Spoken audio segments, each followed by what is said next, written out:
Today we're going to discuss about the different P block elements. So when I talk about what do you mean by P block element, it is something we are talking about those elements where the last valence shell enters the P subshell of the valence shell.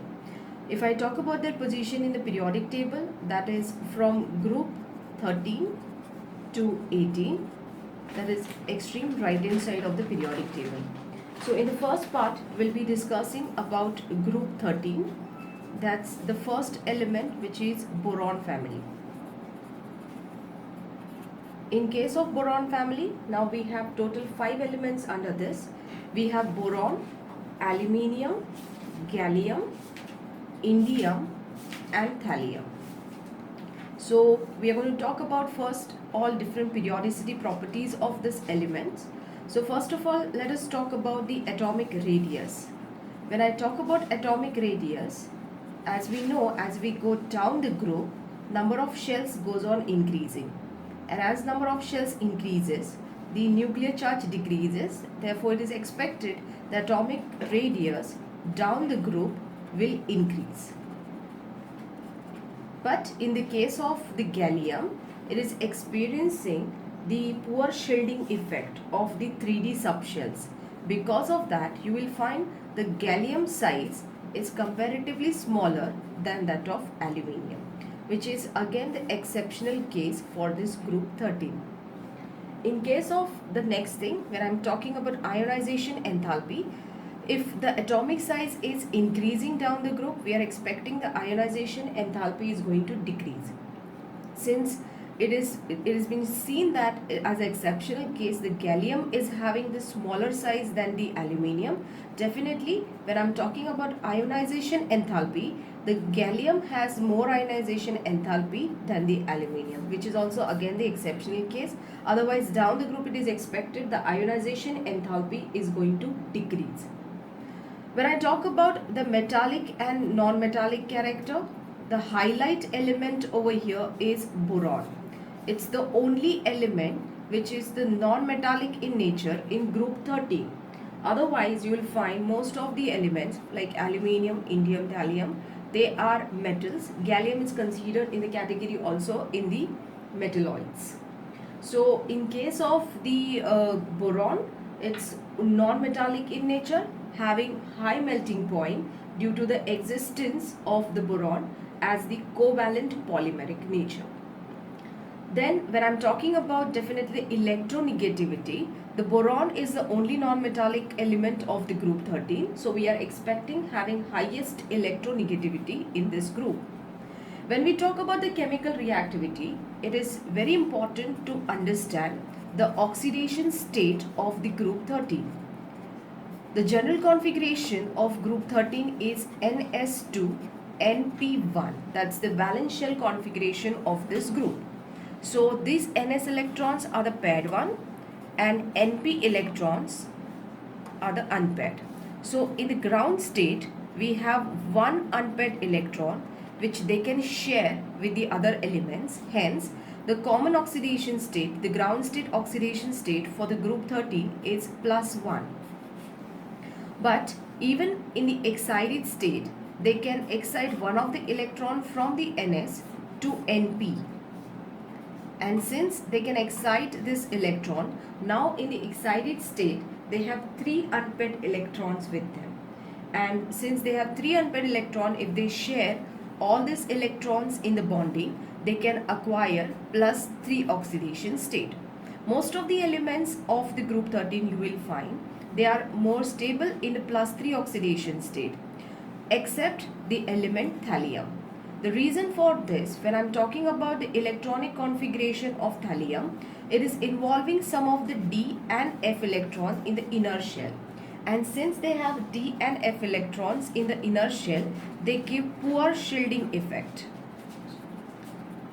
This poor shielding effect of the D and F electron causes the effect called as inert pair effect. In case of inert pair effect, the NS electrons are having strong attraction towards that particular nucleus, and because of this reason their excitation to NP requires higher energy, which is not possible under the chemical bonding condition. Hence for the thallium, the ns electron remains in the paired state, and that's why it will acquire +1 state more stable.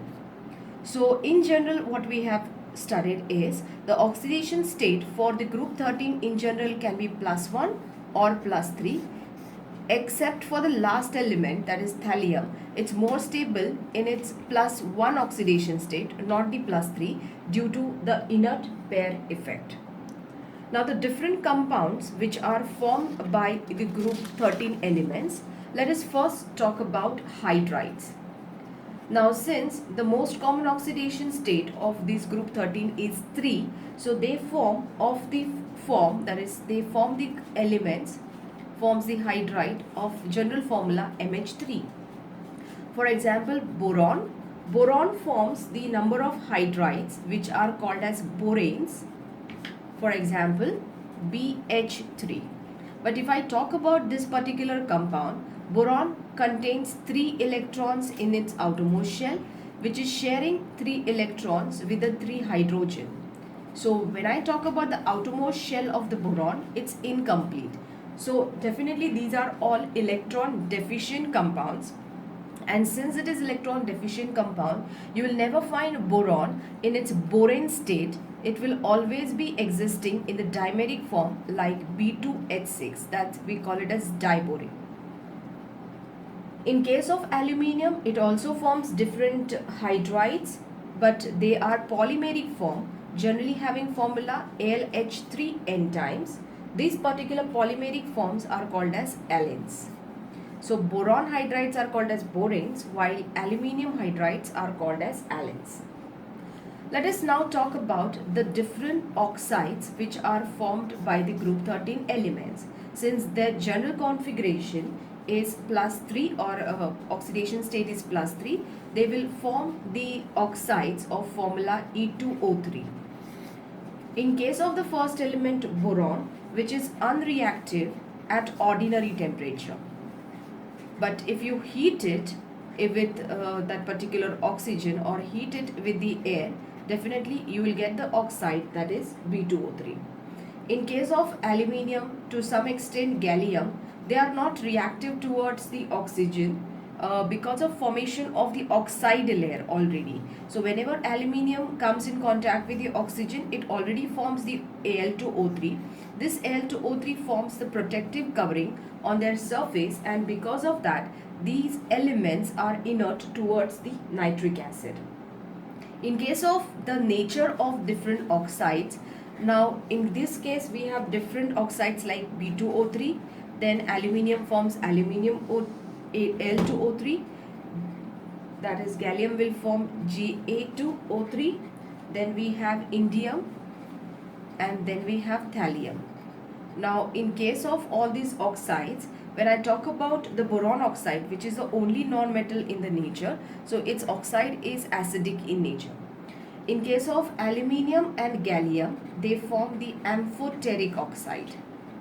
While these indium and thallium, they are purely metallic in nature, so their oxides are basic in nature.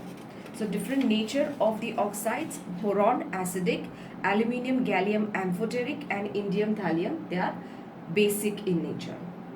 The next type of compounds that can be formed by the group 13 elements, that is halides. Now they are generally forming their trihalides, so that will be having formula EX3. Now these trihalides, if you'll find, again the thing is the central element having 3 electron in their outermost shell, and halogen are sharing 1 electron, so they will contribute 3 electron. So central element is having 6 electron in its valence shell. Since they have 6 electron in the valence shell, they are electron deficient compounds, and hence most of them in the applications are used as Lewis acids. For example, BF3, AlCl3, these are used as Lewis acids for the different reaction because of the incomplete octet of the central atom. Now in case of boron, it forms the different trihalides, like it forms BF3, it forms BCl3, it forms BBr3, as well as it forms Bi3. Now in case of these all hydrides, I'm writing in general as BX3. When these are hydrolytes, they give corresponding boric acid. Now in this case only it is difficult for the BF3. Now therefore if I talk about the order of reactivity, or in case I can even talk about the Lewis acid strength of these acids, it has been seen that Bi3 is highest, then BBr3, then BCl3, and the lowest is for the BF3. Now this is something a contradictory when I'm talking about the fluorine is the most electronegative element, and it has the greatest electron deficiency on the boron, and therefore it is expected the BF3 should accept the lone pair more rapidly. But it is the order, if you'll find over here in the acidic strength, we have written the BF3 is the lowest one. So why this is the controversy in case of BF3? So this anomalous behavior can be explained on the basis of the halogen. When I'm talking about the BF3, it's something boron is bonded to the 3-fluorine. Now in case of this, there is a back donation of the electrons from the orbitals of the halogen to the central atom. Now in case of fluorine, it has 2p orbital empty, and in case of boron, it is also having 2p orbital empty. Since both the orbitals are at same energy level, so they can effectively overlap, and the fluorine can transfer its electron to the vacant orbital of the boron, which is resulting in the pi bond character between the boron and the fluorine. And since this is pi bond character which is donated by fluorine to the boron, this kind of bonding we call it as back bonding or the back donation. Because of this reason, as I said, the boron and the fluorine, they have a partial pi bond character which is making the BF3 comparatively stronger, and it won't be able to accept the electrons, that is lone pair of electron, easily. So this controversial behavior of BF3 is because of the back donation by the fluorine to the boron. Hence the BF3 is the weakest Lewis acid amongst them. Now in case of the aluminium also forms different halides. One of the important halide amongst them is AlCl3. Now AlCl3 is also in which the aluminium, the central element, is having the deficiency of its octet or incomplete octet. Because of that, it can also be used as Lewis acids. Most of the time, since it is, as I said, it's an electron deficient compound, this aluminium exists in nature as a dimeric form, that is Al2Cl6. This may also exist in the vapor form below 473 Kelvin, but at high temperature, this dimer will decompose back to the monomer form, that is AlCl3. So as we have discussed that group 13 elements all can form the trihalides, but in case of, if I'm talking about boron, aluminium, gallium, indium and thallium, all are that is behaving like Lewis acids, but Lewis acids character down the group goes on decreasing. So the best Lewis acid you will find amongst with the boron trihalides. The next important compound that we are going to discuss is diborane. As I have already discussed, borane is something the hydride of the boron, but since it is electron deficient compound, it exists in the nature as a dimeric form, that is B2H6. Now in this case, when I'm talking about the boron, let us first talk about the electronic configuration of boron. Its atomic number is 5, so configuration is 1s2, 2s2, 2p1. Now here we have 2s paired electrons and 2p 1 unpaired electron. This is under ground state.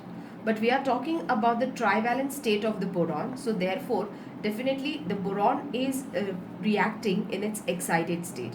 So one of the electron from the 2s will be excited to 2p, so that now boron have 3 unpaired electrons. Now out of these 3 unpaired electrons, the boron will undergo definitely the sp3 hybridization, so that boron can have 3 unpaired electrons along with the empty orbital. Now each boron, let's say, it's forming first of all 2 bonds with the hydrogen by sharing 1 electron here.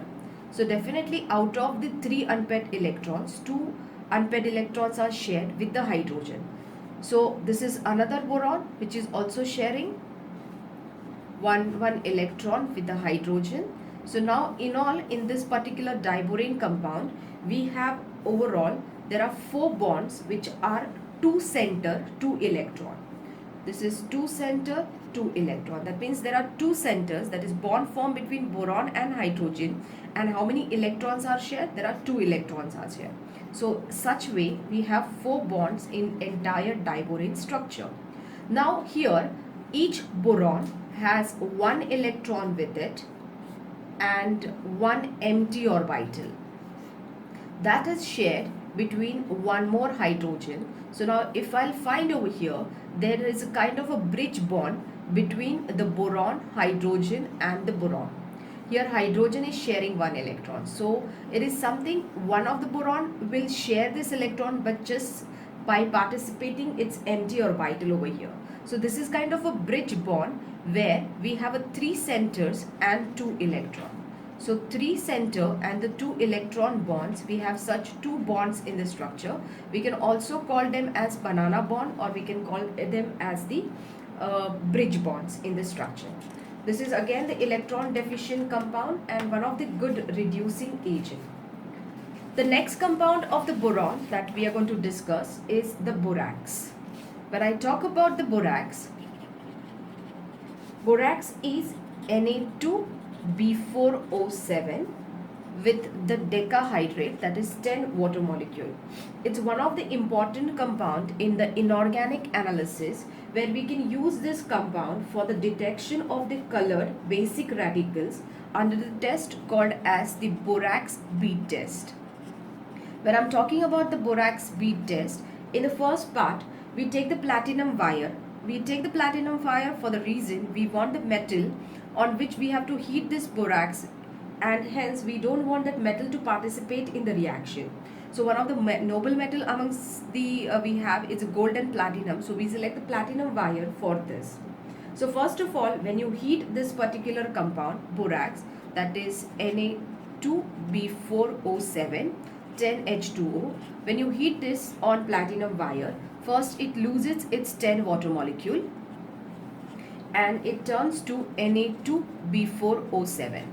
Now this Na2B4O7 further on strong heating forms the sodium metaborate along with B2O3, which is forming a transparent bead on the platinum wire. We call this as borax bead. Now this kind of borax bead we can utilize for the detection of the different colored basic radicals. For example, if you are detecting the cobalt from, let's say, salt cobalt sulfate, the cobalt sulfate on heating with this particular borax bead will turn to its corresponding oxide. This oxide further on reaction with B2O3 will form its cobalt metaborate. This particular cobalt metaborate, that bead is blue in color. So the previous transparent bead of the borax, it's turning to the blue color. That is one of the confirmatory test of presence of the cobalt in particular salt. So like that we can have the different color metaborates. For example, copper generally forms dark blue color, and as we have already discussed that cobalt forms the light blue color. In case of chromium, if it is present in the salt, the bead color will be green. In case of nickel, the bead color can be brown color, and in case of manganese, the bead color can be pink, or you can consider as violet color. So this is one of the important tests for the detection of the colored metal radicals from the salt. The next important compound of the boron is boric acid. One of the important in application point of view, the formula of this is H3BO3.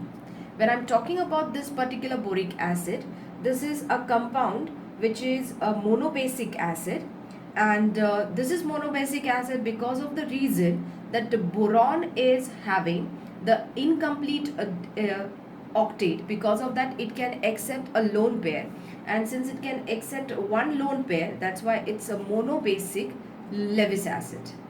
So according to the Lewis acid theory, this particular compound is acidic in nature.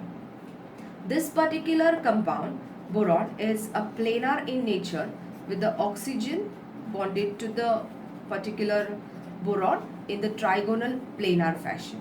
So if you can talk about it, it is not the acid because of the donation of proton, it is the acid because of the incomplete octet of boron. Now this particular boric acid, on heating in the reaction part, it will first turn to the metaboric acid, that is HbO2. If we heat it further, this will form its tetraboric acid, that is H2B4O7, which finally loses water molecule so as to form boron oxide, that is B2O3. This particular boric acid is one of the good preservative.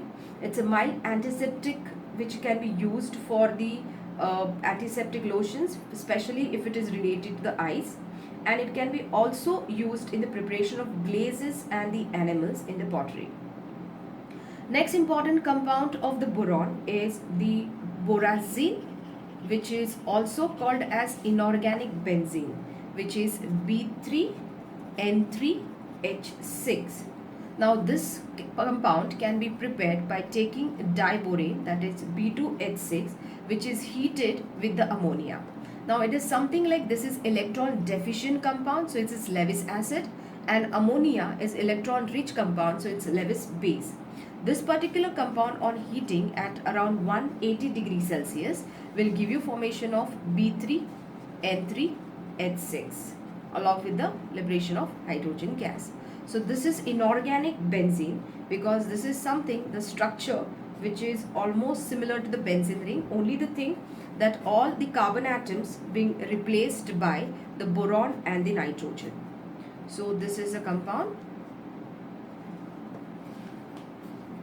So this is looks like the benzene ring. So this particular compound is called as the inorganic benzene.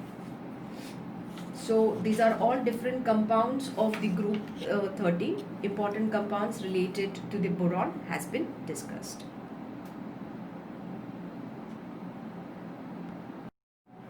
In this session, we are going to talk about the next group, that is group 14, that's a carbon family. In this carbon family also we have 5 elements starting with the carbon, silicon, germanium, tin and lead. In this case, again, when I'm talking about metallic, non-metallic character, the first 2 elements are non-metallic in nature. In case of germanium, we call it as metalloid, and last 2 elements, that is tin and the lead, they come under category of metal. So when we go down the group, as the number of shells goes on increasing, the atomic radius also goes on increasing. If I compare the group 14 compared to group 13, now group 14 is the right hand side of the periodic table, so it is something the number of shells remains constant, but the successive electron in the shell goes on increasing, which increases the nuclear charge. Hence group 14 element atomic size will be less than that of group 13 elements. In case of the ionization enthalpy, definitely as the atomic size will increase, the ionization enthalpy down the group is expected to decrease. Density will also go on increasing down the group as there is constant increase in the atomic masses. Electronegativity wise, as we have already discussed, the first element is anomalous, having the highest electronegativity. That's a pure non-metal of the group 14 elements. Now when I'm talking about the oxidation state, let us talk about again the general configuration of this group. The general configuration of this group is Ns2Np2. So we have 2 electron in Ns and 2 electron in Np. So in the ground state, we can see they have 2 unpaired electrons, and if they share this in the bonding, they can acquire +2 oxidation state. But one of the excited state possible for them, in which the one of the electron from the Ns will be excited to Np. So now they can share 4 electrons and they can acquire +4 oxidation state. So in the group, we can talk about that +2 and +4. These are the 2 different oxidation state possible. But as you go down the group, the +2 stability goes on increasing and +4 goes on decreasing. As we have already discussed, the last element of this particular group is always having D and F electron in the inner shell. That gives a poor shielding effect and that causes the inert pair effect. So for lead, the NS electron excitation to NP is very difficult because of the inert pair effect. Hence, PB will be more stable in its +2 oxidation state rather than +4 oxidation state. One of the important property of this group is catenation. When we talk about the catenation, is the tendency of formation of long or open chain compounds by the combination of the same atom themselves. This catenation property, to the maximum extent, it's possible for the element carbon, and this makes the carbon more versatile. Many different compounds related to the carbon in the nature are available, and this is possible is because of the high bond energy of the catenation of the carbon. Apart from the single bond formation, the carbon also have tendency to form the double bond as well as the triple bond. Because of the pp overlap for the carbon is easily possible. So in the group, catenation highest extent is possible for the carbon, but as we go down the group, the catenation property goes on decreasing. The next important part of this group is allotropy. When I'm talking about allotropy, we know that one of the important compound under this again becomes the carbon.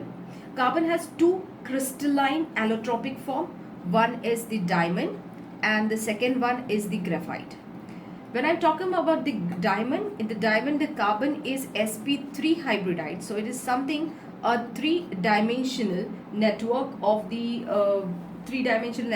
tetrahedra. Since all the four unpaired electrons of the carbon are involved in the bonding over here, there is no electron left, which makes the diamond bad conductor of electricity. In case of graphite, the carbon is sp2 hybridized, and which causes the carbon to arrange in some hexagonal layers, and between these hexagonal layers the unpaired electrons which are left, that causes the pi electron cloud. And since they have one free electron on each carbon, which makes the graphite good conductor of electricity. But if I talk about the thermodynamic stability, the diamond is thermodynamically less stable than the graphite at the ordinary temperature. When I'm talking about the different compounds which are formed by the group 14 elements, they can form their corresponding hydrides. Now, the most common oxidation state for the group 14 is 4. Because of that, they form the hydrides with the formula EH3. Now, when I'm talking about the carbon forms CH4, which we call it as methane. In case of the second element silicon, it forms the hydride, we call them as silanes. In case of germanium, they are called as germanes. In case of tin, it is called as tannin.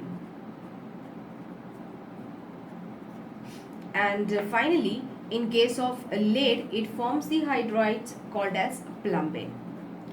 When I'm talking about this hydride property, the one of the unstable hydride amongst them is a plumbane. So we can also call it as it is one of the good reducing agent because it breaks down faster so as to give the hydrogen for the reduction. Next compound we can discuss with the group 14 is the oxides. Now group 14, since it has two different oxidation state, that is +2 and +4 oxidation state, because of this reason group 14 element can form two oxides, that can be monoxide or that can be dioxide. So in case of carbon can form carbon monoxide, silicon oxide possible, germanium oxide, tin oxide and lead oxide, while they can also form their corresponding dioxides. Now in case of their nature of corresponding oxides, in case of the monoxide, cobalt, germanium, silicon, Pb, all these oxides except this carbon monoxide are basic in nature, while carbon monoxide has been found to be neutral in nature. In case of dioxide, carbon dioxide and silicon oxide are acidic in nature. Germanium is weakly acidic in nature, while in case of the tin and the lead, since they are metal, their oxides are basic in nature. It is expected to be basic, but when I'm talking about tin and lead, they are amphoteric in nature. Now, apart from these different oxides, monoxide and dioxide, carbon also forms other oxides. That means if I talk about carbon, it actually forms total 5 oxides. Carbon monoxide, carbon dioxide, C3O2 called as carbon suboxide, C5O2 and C12O9, C2O3, which is the anhydride of the malonic acid. So these are different oxide formations are possible for this particular carbon. In case of lead also, when I'm talking about PbO, it is available in 2 different forms.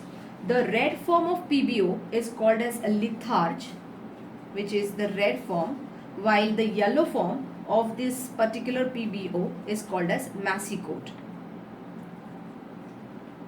Application point of view, if I talk about, then this particular PbO on heating with the oxygen, it gives us Pb3O4, which is called as a red lead, or application point of view, it is called as sindoor. So sindoor, it's Pb3O4, which is obtained by heating the red lead with the oxygen, or yellow, this particular red lead with the oxygen on heating at around 470 degrees Celsius, it's giving formation of the red lead. Now the next important compound of the group 14 is their corresponding halides. Now since we know that they have 2 different valencies, they can form their dihalides or they can form their tetrahalides. But if I talk about down the group, in case of the group 14, the tetrahalide tendency goes on decreasing, but the dihalide tendency goes on increasing. As we have already discussed that dihalides are more stable for the Pb rather than +4 due to their inert pair effect. Now in case of tetrahalides, they are tetrahedral in nature. Like as we know, the carbon is sp3 hybridized, it gives the tetrahedral forms, and that's why for the other halides also the tetrahalides formation are possible. In case of lead, PbBr4 or PbI4 do not exist. The reason for this is, as we know that Pb+4 is unstable. It is one of the good strong oxidizing agent. But when I talk about Br minus or when I talk about I minus, they are strong reducing agents. So it is very difficult Pb+4 and I minus to combine, because they are good reducing agent. They will reduce Pb+4 immediately to Pb+2, and hence PbBr4 and the PbI4 does not exist. Next, in case of the different compounds, important compounds of the silicon, we're going to talk about first the different silicates. Now when I talk about the silicates, they are the metal derivatives of the silicic acid. They have a basic structure in which the silicon is present in the center, surrounded by 4 oxygen tetrahedrally, having each a minus charge. So it is something we have SiO4 4 minus anion. Now this SiO4 4 minus anions are in tetrahedral shape and can be arranged in the different form. Depending on that, we have a different classification of the silicates. We can have a discrete SiO4 anion where we don't have any common ions, or they are not linked structure. For example, orthosilicates, they have a discrete SiO4 anions.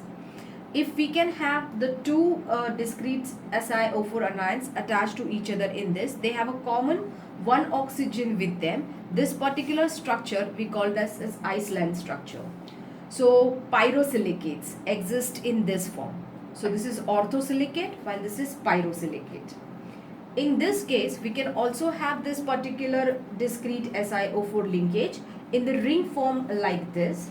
This ring form, if you can see, between the 2 silicates, we have 2 common oxygen atoms. So beryl structure will be existing like this. We can also have the silicates ion to be arranged in a chain form, either in the ring form or the chain form. This particular chain form, if you continue further in the 2-dimensional region, we can have a 2-dimensional sheet of structure of the silicates, or we can have also further the 3-dimensional network of the silicates.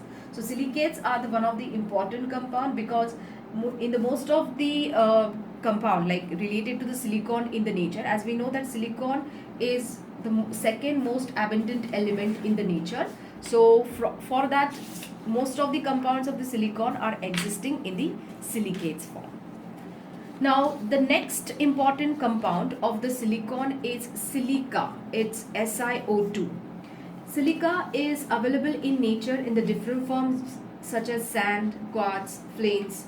This is a three-dimensional network structure in which the silicon is bonded to the four oxygen, but each oxygen is bonded to only two silicon. So it is each oxygen shared by two silicon, but the silicon is sharing four oxygen with it. This is one of the important compound. As I said, we can use it to prepare the glass. The starting material for preparation of glass is fusing of silica with a different alkali oxide. Another important application wise compound of the silicon is silicone material. The silicone material is a polymeric form of the orthosilicon, organosilicon compounds.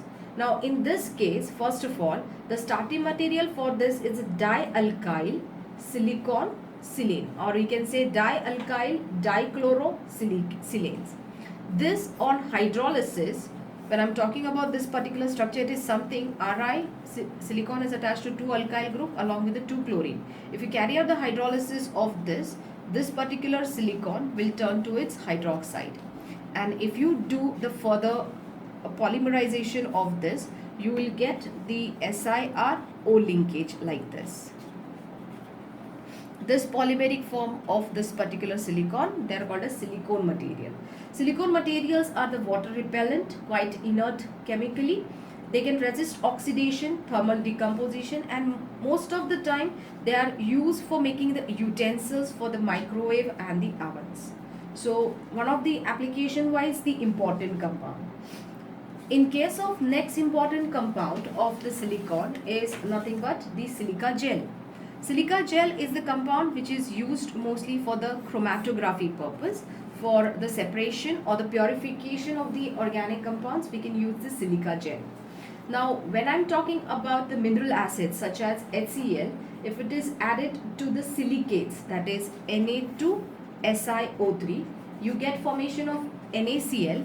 Along with there is a gelatinous white precipitate of silica, which is the hydrous form or hydrated silica. This hydrated white precipitate thus obtained, which can be heated further so as to lose water molecule, and when it loses its water content, we call that particular compound as silica gel, which is has an excellent adsorption property, and because of this reason we can use it as adsorbent in the chromatography. Apart from the adsorption, it is also having good absorption property due to its porous nature, so we can also use this for absorbing moisture from the reaction. Hydrides, the silicon forms the different hydrides. These all hydrides called as silanes. Silicon can form different hydrides like SiH4, which is called as silane, Si2H6 disilane, Si3H8, which is trisilane, and Si4H10, that is tetrasilane.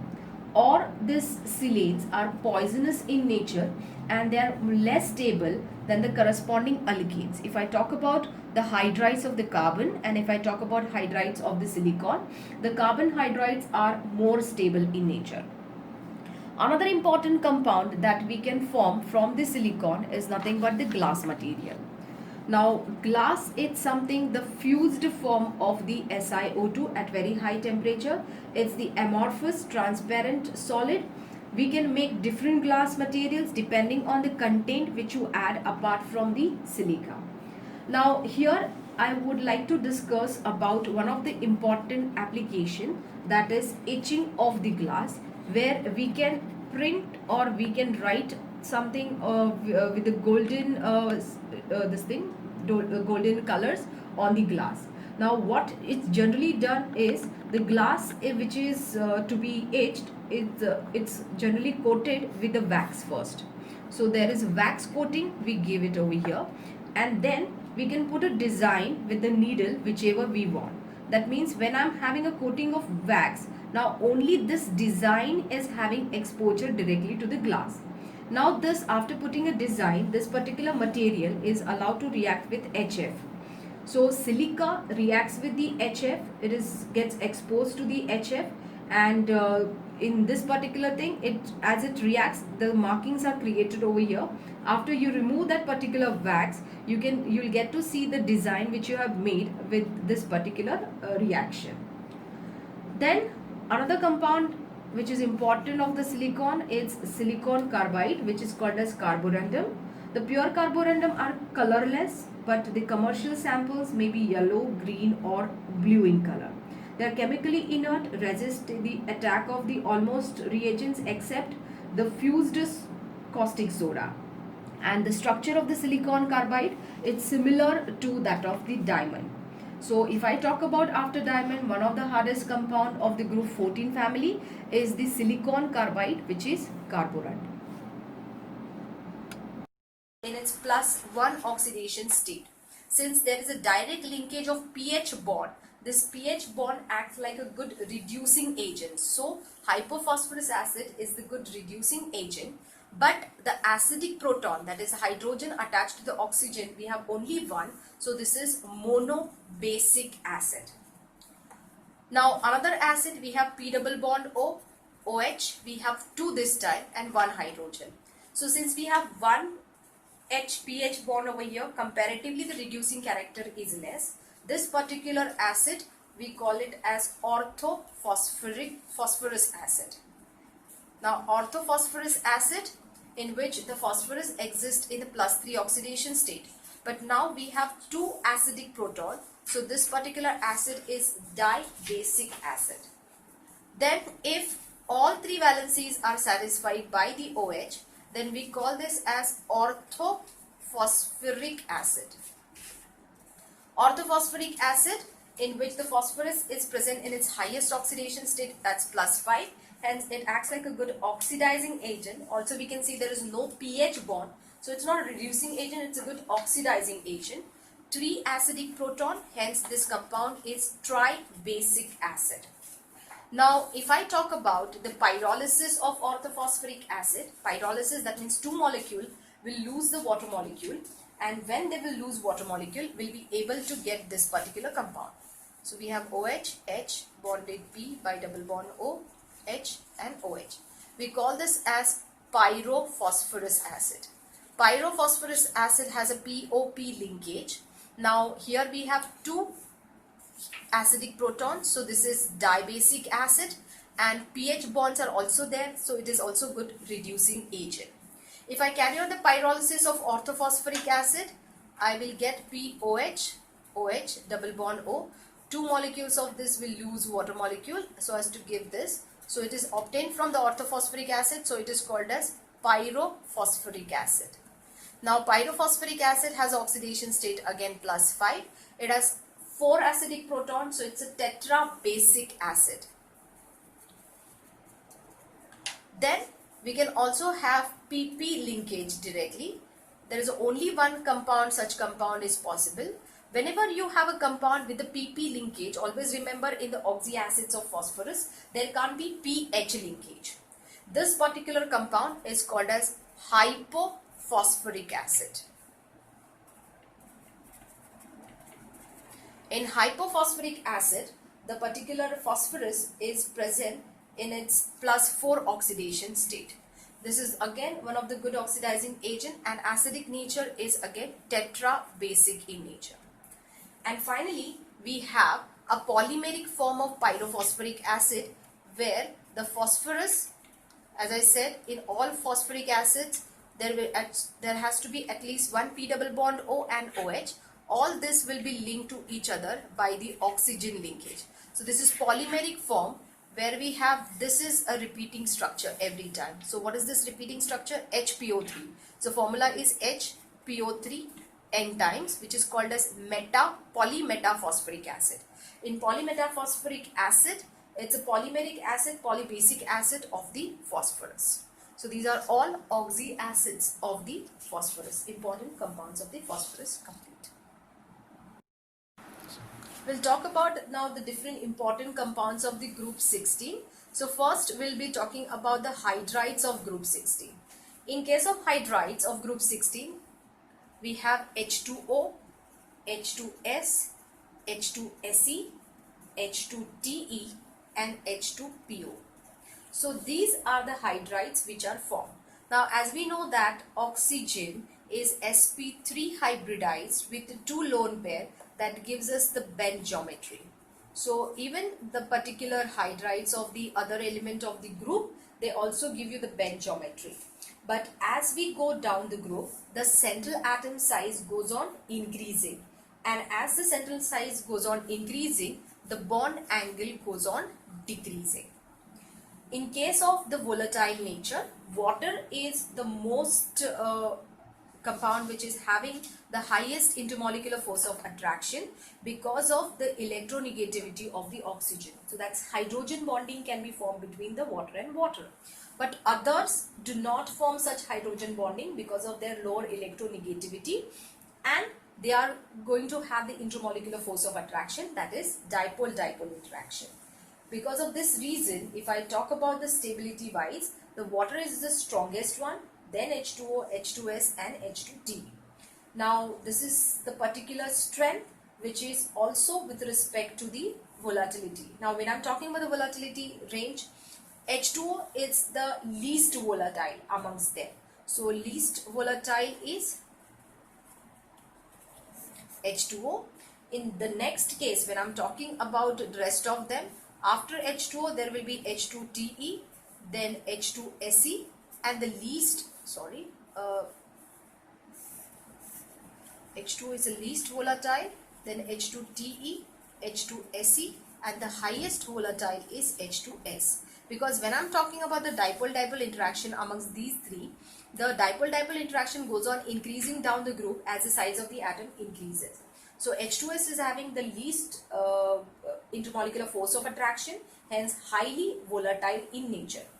Strength wise, as we go down the group, the atomic size goes on increasing, bond strength goes on decreasing, hence strength wise highest is the H2Te, then H2Se, then H2S and H2O.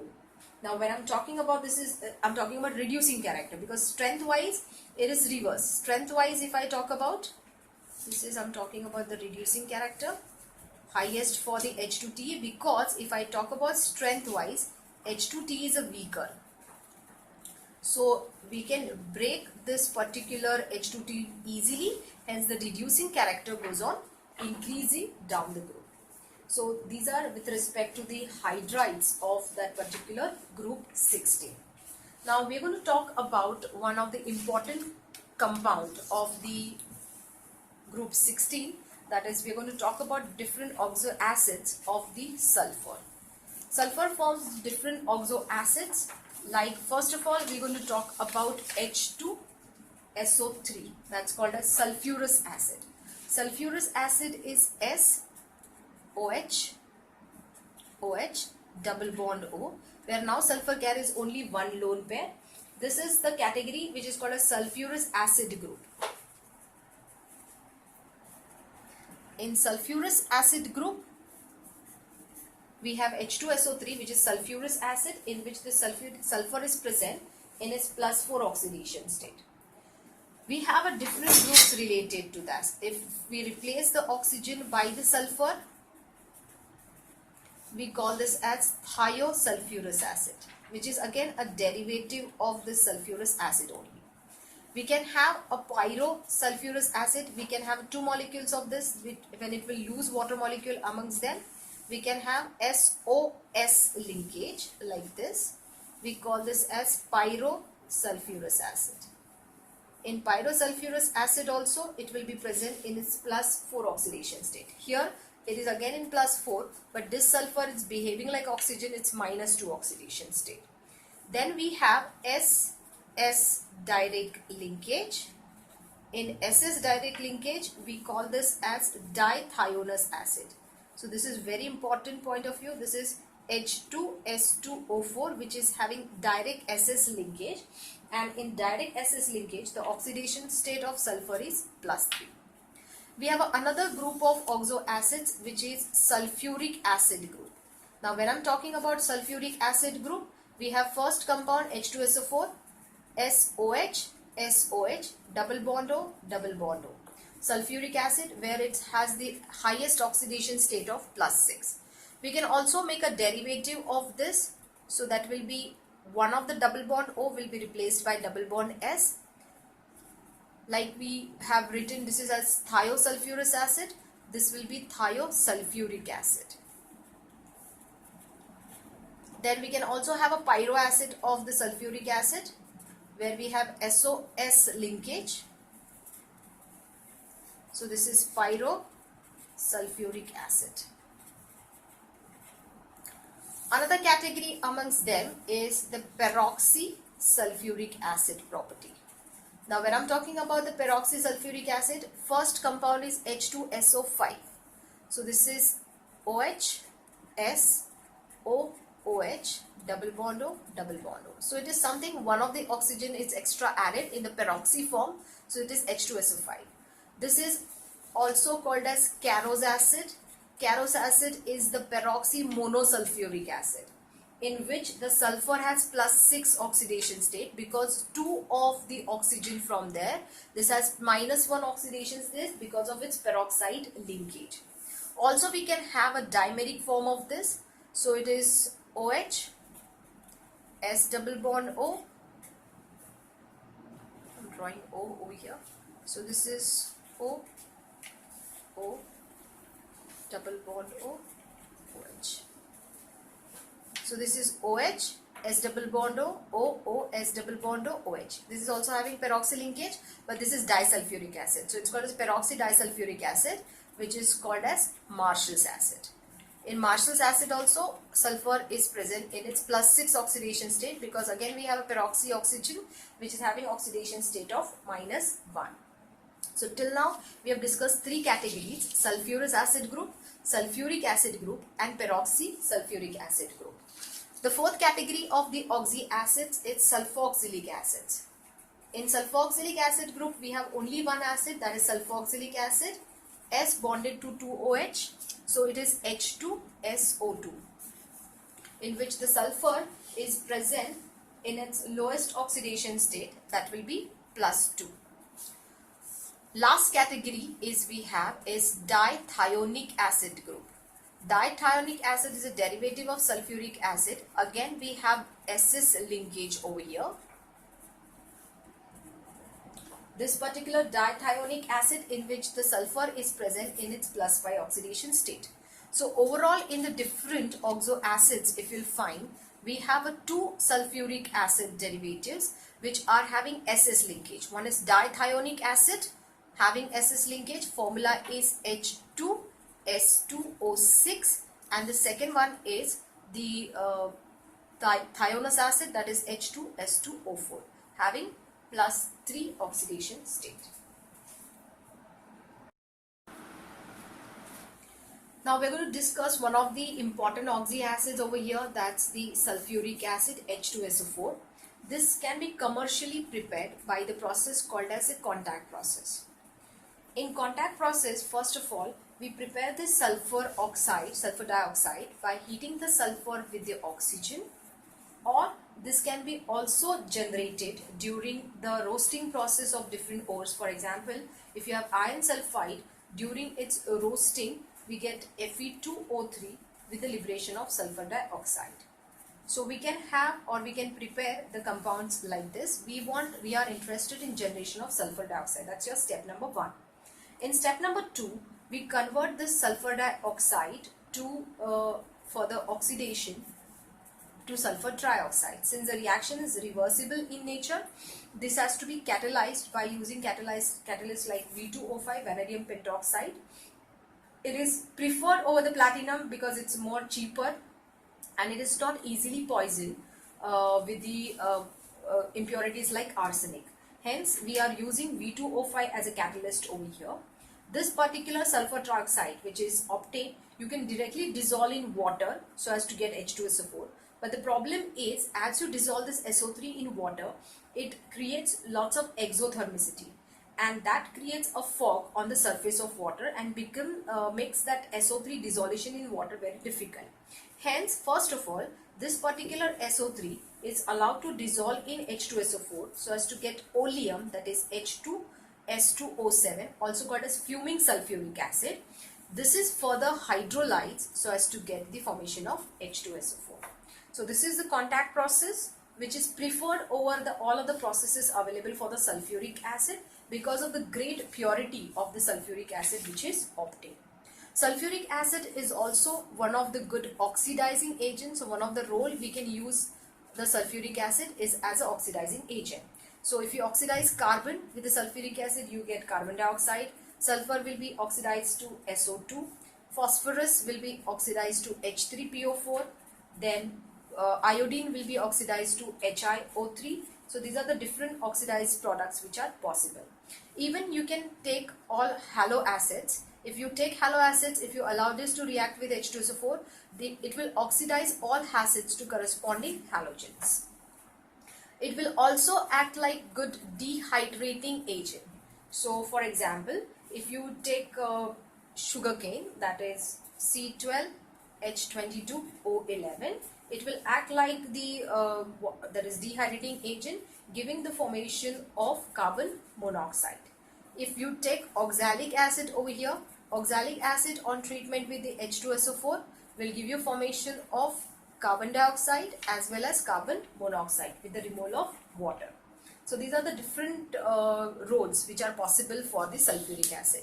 Apart from oxidizing agent, dehydrating agent, we can also use it as a sulfonating agent. For example, organic compounds like benzene, if they are allowed to react with H2SO4, it forms the benzene sulfonic acid. So we can use the sulfuric acid as the sulfonating agent also.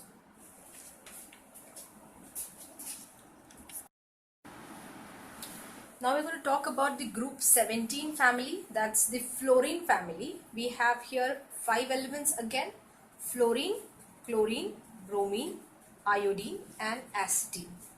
Now in case of the fluorine family, this is also called as the halogen family. The meaning of halo is salt. So salt generating family, because most of the elements of this group are non-metallic in nature, and when they are allowed to react with the metals, they form the salt. For example, if you allow sodium to react with chlorine, we get the formation of the NaCl. In this case, astatine is not counted as the halogen because it's a metalloid in nature, and it won't form the salt on reaction with the metals. Hence, when I'm talking about the halogen, we have only 4 elements in this group. Atomic and ionic radii, with respect to that, down the group goes on increasing. Compared to the previous group, group 17 are the smallest. Ionization energy goes on increasing down the group goes on decreasing down the group due to increase in the atomic size.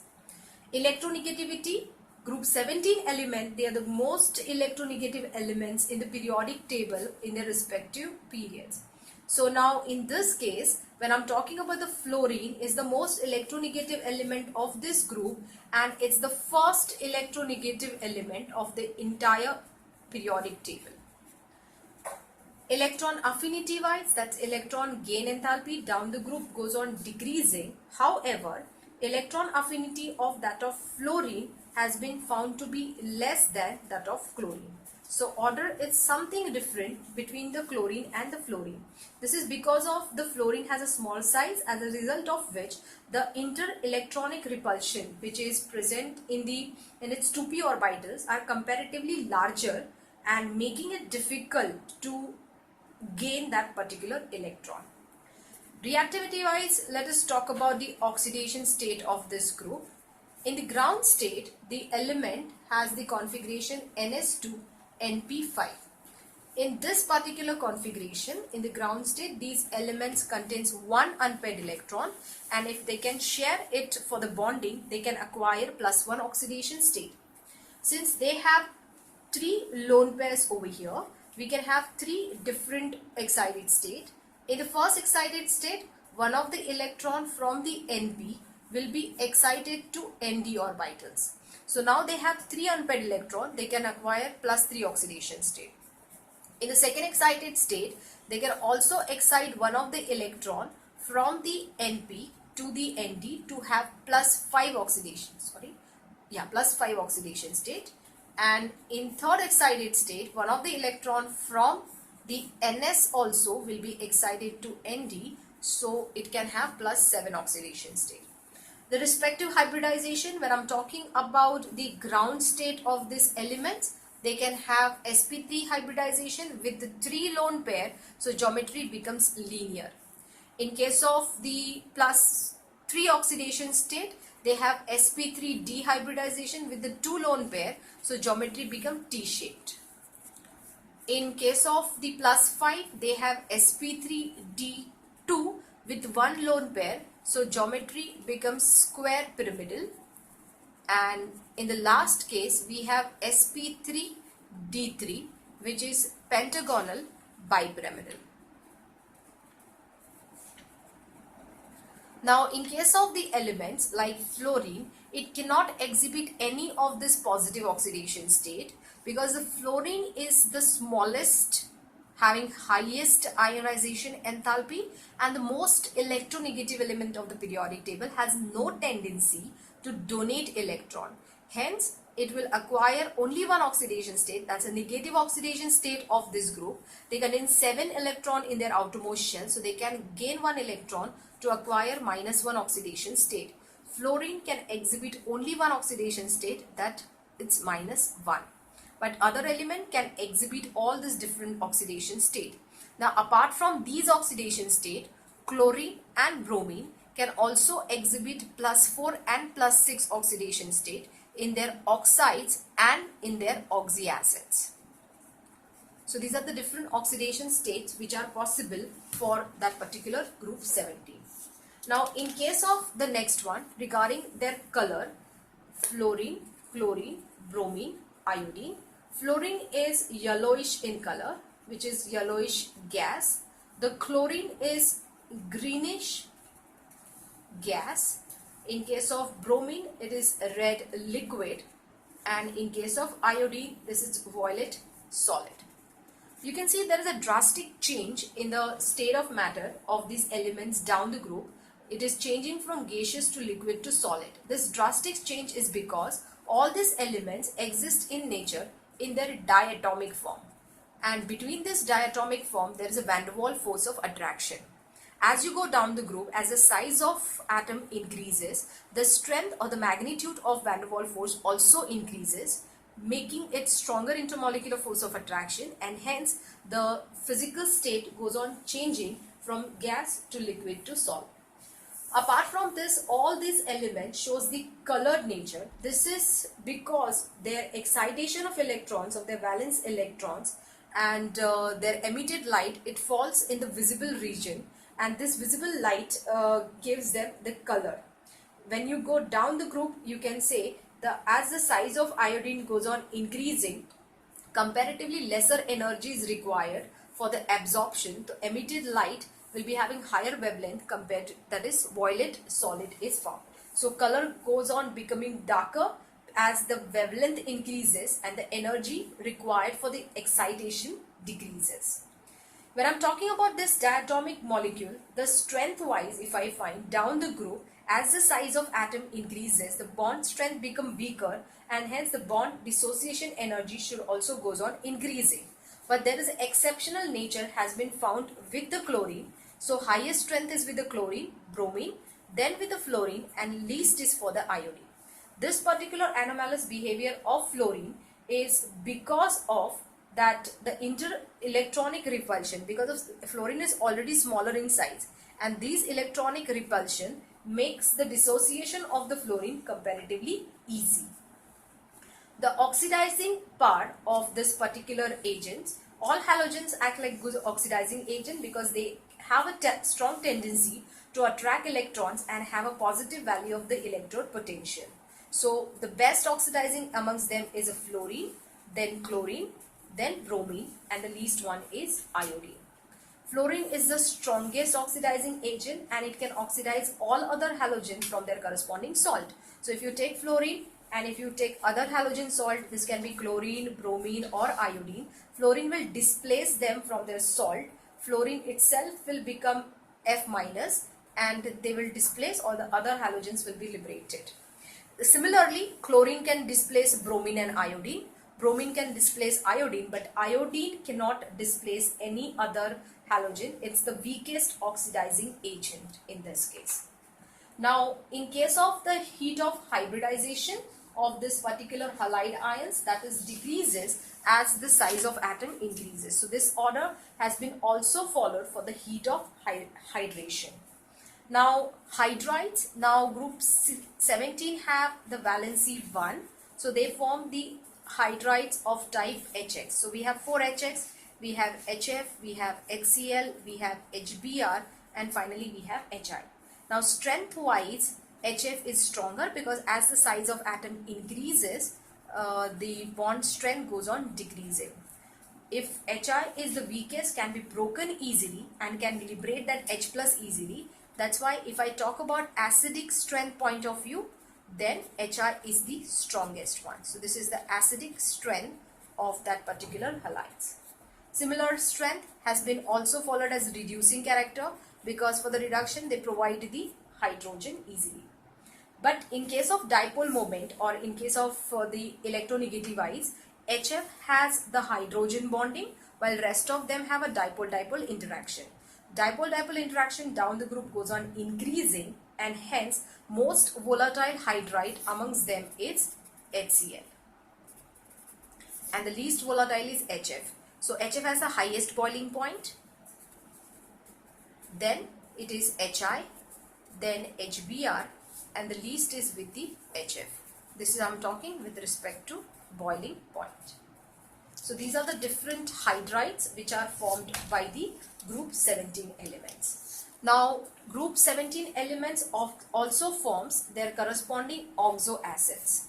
Now these oxo acids are formed according to the different oxidation state. We have different oxidation states of this particular element, like +1 we have, +3 we have, +5 we have and +7. When I'm talking about +1, they forms the compounds of type HXO. So under this we have except fluorine, we have all 4 halogens, that is HClO we have HBrO, we have HIO. In case of this +3 we have HXX2. So we have under this HClO2 only. Then we have HXO3 where we can have all 3 halogens possible, HBrO3 and HIO3. And finally we have +7 where we have formula HXO4. So this is HClO4, HBrO4, HIO4. So this is all different acids possible or different halo acids possible. This is called as hypohalous acid, this is halous acid, then halic acid and perhalic acid.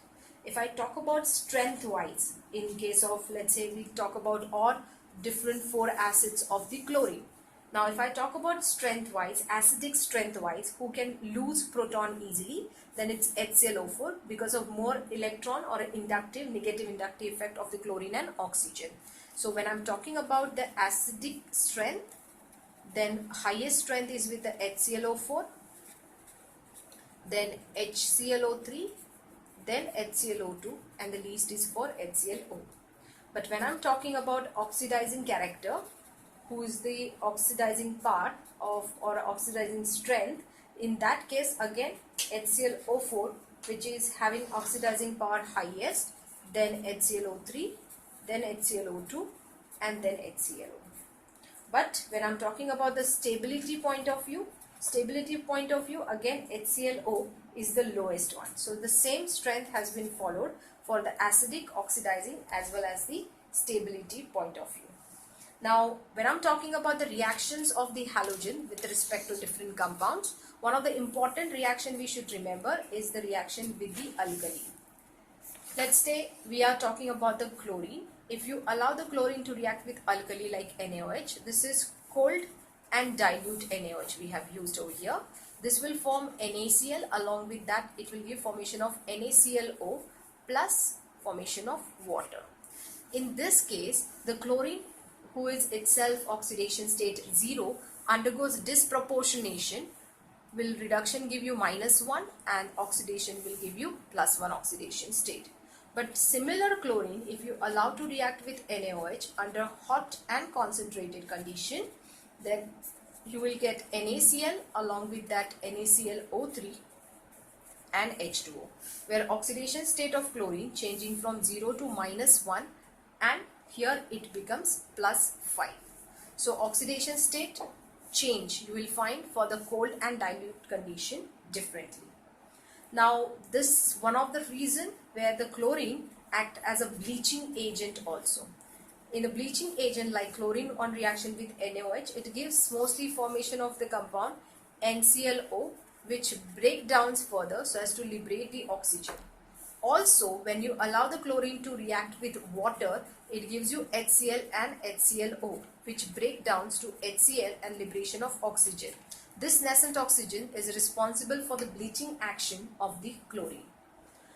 Now, halogens can also form the interhalogen complexes, that one halogen can form a bond with the other halogen. Now, depending on the oxidation state, that is +1, +3, +5 and +7, they can form different halogen compounds like XX, XX3, XX5 and XX7. Now the central element which is presenting this positive oxidation state, so obviously the X dash over here, that has to be the smaller size elements. Also it has to be more electronegative than that particular X. So here in this case of central X, we can use the different halogens, and in case of X dash we can use different halogen. Now fluorine cannot be used in the place of X because fluorine cannot exhibit the positive oxidation state. Interhalogen complexes are the good halogenating agents, and also can be used for the different electrophilic substitution reaction related to the organic compounds. If you are doing something halogen respect to iodine just, and if you are doing the halogenation with respect to, let's say, compound ICl, this particular halogenation is more reactive compared to I2, because I2 becomes stable, very difficult to break, but ICl is an unstable compound, can be broken easily. So if you are doing the halogenation comparison between the halogen, a plain halogen, and the interhalogen complexes gives you more faster or more reactive processes compared to the normal halogens. Now in case of the halogen compounds, there are other ions also which behaves like the halogens. So we call these compounds as pseudo-halides. Now these pseudo-halides, examples are, we can have cyanide ions, we can have cyanate ions, we can have thiocyanate, and we can have selenium cyanide. These are some compounds, these are some ions which behaves like halogen halide ions, but they are not actually the halogens. That's why we call them as pseudo-halides. Their behavior will be similar to that of the halogenated compounds.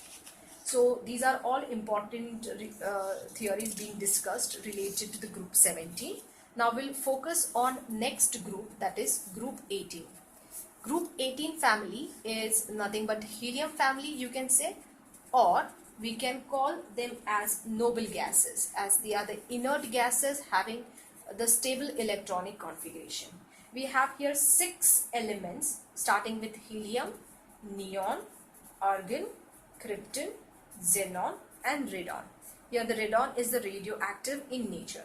Helium, configuration wise, if I'll find, it's not a p block element, but electron, that is property wise, this particular group, this element has been kept in the group p block element because its properties are similar to that of the p block element. Now in case of halogens, if I compare their atomic size compared to the group 17, compared to group 17, group 18 elements are larger with respect to the atomic size. This is the reason because when they are completely filled shells, they are experiencing a strong screening effect, and that screening effect make their sizes larger than the group 17 elements. Also, if I talk about ionization enthalpy of group 18 is the highest in the respective periods because of their stable electronic configuration. But ionization enthalpy down the group will go on decreasing. These elements are having the positive electron gain enthalpy because it is not possible for this element to gain electron, but if they gain a certain electron, definitely they have to increase a shell, and to increase a shell, the electron gain enthalpy, usually which is negative for the different element, becomes positive for the noble gases.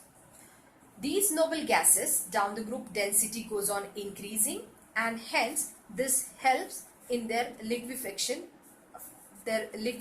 property. In liquefaction property, if I talk about it, intermolecular force of attraction has to be higher if you have to convert gas into the liquid. As you go down the group, these are all the gaseous molecules, non-polar molecules having van der Waals force. The strength of the van der Waals force also goes on increasing. Because of that, the liquefaction tendency will also go on increasing. These noble gases exist in nature in the monoatomic form, which is being calculated according to their this particular Cp by Cv value. This Cp by Cp value for these gases has been found to be 1.66, which is indicating these all gases are monoatomic in nature. Now, in case of noble gases, they are soluble in water, but solubility down the group goes on increasing. They were only known for forming their clathrate complexes. When I'm talking about what are the clathrate complexes, there are some macromolecules, like for example, like crown ethers. They are having cavity inside them. So in this cavity, these noble gases can be trapped. So noble gases were only known for trapping them in some cavities of the crystal lattices of the certain organic and inorganic compounds. There was no reactivity was found for the noble gases unless and until the first reaction, which was discovered by the Bartlett, where he made the complex of the platinum, which is xenon platinum complex with the xenon. He did this reaction just because the ionization enthalpy of the xenon was almost similar to that of oxygen. So he thought, if this reaction can be given by the oxygen, why not with the xenon? So he formed the first ever compound of the xenon with this particular complex. And the reason for this has been given only such that xenon is having similar ionization enthalpy with that of oxygen. After that, a variety of compounds of the xenon has been synthesized, including different halides like dihalides, tetrahalides, then hexahalides. In this, you will find most of the halides have been found with the fluorine, because fluorine is the most electronegative element, making that xenon stable in its higher oxidation state.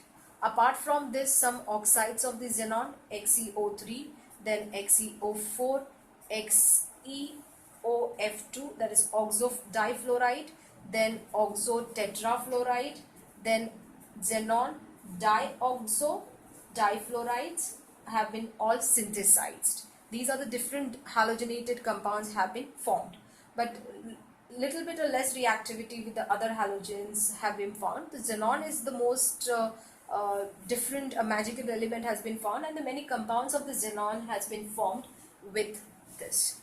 So this was something, a theory with related to the group 18 elements.